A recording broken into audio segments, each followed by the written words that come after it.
Hi, I'm going to read the book Everybody Cooks Rice by Norah, Dooley, illustrations by Peter J. Thornton. My stomach was grumbling, Mom was cooking dinner, and I couldn't wait to sit down and eat. Carrie, will you go out and find Anthony? Dinner is almost ready. Mom is always asking me to look for Anthony. He's my little brother. And he's such a moocher. If he's not playing ball or hopscotch, he's at a neighbor's house tasting their dinner. I walked outside and looked up and down the street. I couldn't see Anthony anywhere, so I went over to Mrs. Darlington's house. Anthony and I call her Mrs. D. She's our next-door neighbor. Mr. and Mrs. D are from Barbados. It was Thursday, so the grandchildren, Sean and Stephanie, were over having their favorite dinner, black-eyed peas and rice. At the front door, I could smell fried onions and bacon. It made my mouth water. I ate a small cup of rice and black-eyed peas while Mr. D told stories about Barbados. People swim there and go fishing even in December. Suddenly I remembered I was supposed to be looking for Anthony. So I asked if anyone had seen him. Sean said he'd seen Anthony going into the Daisy's house. I went there next. When I walked into the kitchen, my friend Fendra, Diaz, and her little brother Tito were cooking dinner. Because their mom was working late, Tito was telling Fendra she uses too much spice. Fendra said Tito was checking the pot too often. So the rice and pigeon peas would never cook. Their teenage brother Jose told them to pipe down. He wanted to watch TV. I looked in the pot to see what was cooking. The rice was bright yellow.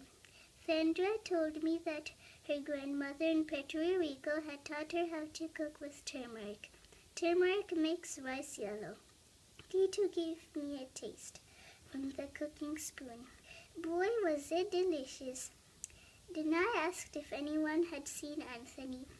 Fendra said Anthony had been there to taste their dinner, but had left to visit Dong. So I went across the street to Dong's house. Dong Tran came from Vietnam 5 years ago with his whole family, aunts, uncles, cousins, and all. Dong's older sister, Tam, answered the door. Mr. and Mrs. Tran work late every day, so everyone else takes turns making dinner. It was Tam's turn to cook. She was busy making the garlicky fishy sauce, called nuoc cham. She let me try it on some rice. It was sweet and salty and sour. Tasted interesting. Later, when Mrs. Tran gets home, she'll make fried rice with peas. Then, when Mr. Tran gets home, everyone will sit down and eat together. When I asked if anyone had seen my brother, Dong said Anthony had been helping Mrs. Hua and Mei Li with their groceries. The Huas live on the corner, so I started to walk up the street. Carrie, wait up! Someone called. It was my friend Rajit. He was carrying 3 round metal boxes all clipped together. Something inside smelled delicious, so I asked him what it was. Rajit said his parents were working at a video and gift shop, so he was bringing them leftovers in a tiffin carrier. There was a big party at the Krishnamurthy's house last weekend, so Rajit's mother cooked a fancy, colorful Indian dish called biryani. It's made with peas, chilies, raisins, lots of spices, and a special kind of rice called basmati rice. I had tasted biryani at Rajit's house the last time I went out looking for Anthony. When I told Rajit that I was looking for my brother again, he said Anthony and Mei Li were blowing bubbles out a window of the Hua's house. The Huas came from China a year ago. Mrs. Hu was just learning how to speak English.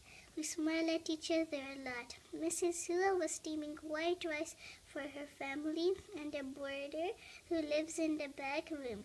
She was also making tofu and vegetables in a wok that's a big pan with a round bottom. Mrs. Hu always makes me sit down and eat something when I come over. Everyone at the Hua's house uses chopsticks. Mei Li, who is only 3.5 years old, can even pick a single grain of rice with her chopsticks. Mei Li laughed at me when I tried using chopsticks. Grabbed some vegetables. She said Anthony was bye-bye too, so I decided to try our backyard neighbors, the Blues. The Blues are from Haiti. Their cat just had kittens, so Anthony wanders over there a lot. Mrs. Blue teaches English at the community center. We got to call her Madame Blue. Madame Blue speaks 3 languages, French, English, and Creole. When I walked in, Madame Blue was making a Creole-style Haitian dinner. It had hot peppers, chives, red beans, and you guessed it, rice. Monsieur Blue works 2 jobs, so he won't get home till late. Madame Blue says the pot will stay on the stove and the rice will get tastier and spicier. Adeline and Jean-Marie Blue came home for dinner on their break from their after-school jobs at a grocery store. They helped themselves 2 bowls of rice and beans from the pot and gave some to me. I thought my mouth was on fire. Jeannie-Marie teased me when we gulped some water. It was getting late, and I still hadn't found Anthony. Adeline said she had seen him with a kitten in his arms, climbing the fence to our yard. I said thanks and au revoir, that means goodbye, and hurried home. When I walked into the house, Anthony was showing the kitten to our babysitter, and he was explaining to Mom that he was only borrowing the kitchen. Mom was putting dinner on the table. Her grandmother from northern Italy taught our grandmother, who taught Mom how to cook busy rice with green peas. Mom puts butter, grated cheese, and some nutmeg on it. It smelled so good, but my stomach wasn't grumbling anymore. I told Mom that I was too full to eat. Anthony said he wanted to eat his dinner even though he was full, because he loves rice. And that afternoon he found out that everybody cooks rice. Thank you for listening and have a nice day.